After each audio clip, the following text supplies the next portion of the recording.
প্রেম করতে যাবেন? কেন আপনি তার সাথে বাইকে করে ঘুরতে যাবেন? কেন আপনি আপনার বন্ধুদের সাথে ফ্রি মিক্সিং এ ঘুরতে চলে গেলেন? 3 দিনের রাস্তা, 7 দিনের রাস্তা, 10 দিনের রাস্তা, অথচ আপনার উপর হজও ফরজ না মাহারাম ছাড়া। না আপনি পর্দা মানছেন, না মাহারাম মানছেন। আর সমাজে না আছে ইসলামী শরিয়া আইন অনুযায়ী বিচার, আর না আছে পর্ন বন্ধের উদ্যোগ, আর না আছে ফ্রি মিক্সিং বন্ধের উদ্যোগ। তো আপনার ইজ্জত চলে গেলে কে ফিরাই দিবে আপনাকে? আমি তো আপনার ভালোর জন্যই কথা বলছি।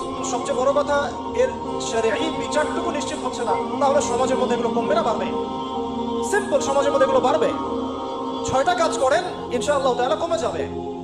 প্রথমত শরিয়াই পর্দা নিশ্চিত করেন, দ্বিতীয়ত ফ্রি মিক্সিং বন্ধ করে দেন, তৃতীয়ত আপনারা জেনার শাস্তি চালু করেন, চতুর্থত সমকামিতা বন্ধ করেন,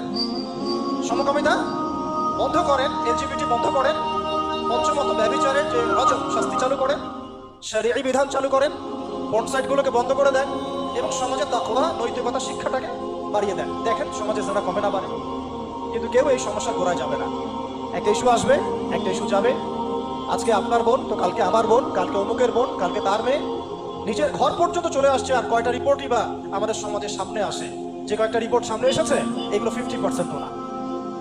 বহু মেয়ে এগুলো বলতেও পারেন লজ্জায়। আর আমি তো ওইসব মেয়েদের ব্যাপারে কথা বলা ছেড়ে দিয়েছি যারা স্বেচ্ছায় নিজের ইজ্জতকে বিলি দেন। তাদেরকে আমি আমার বোন পরিচয় দিতে লজ্জা বোধ করি।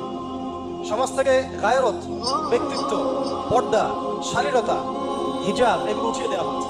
আপনারা কি দ্বীনি অঙ্গনের তসলিমা নাসরিন হতে চান নাকি? তারা কি দ্বীনি অঙ্গনের তসলিমা নাসরিন হতে চান?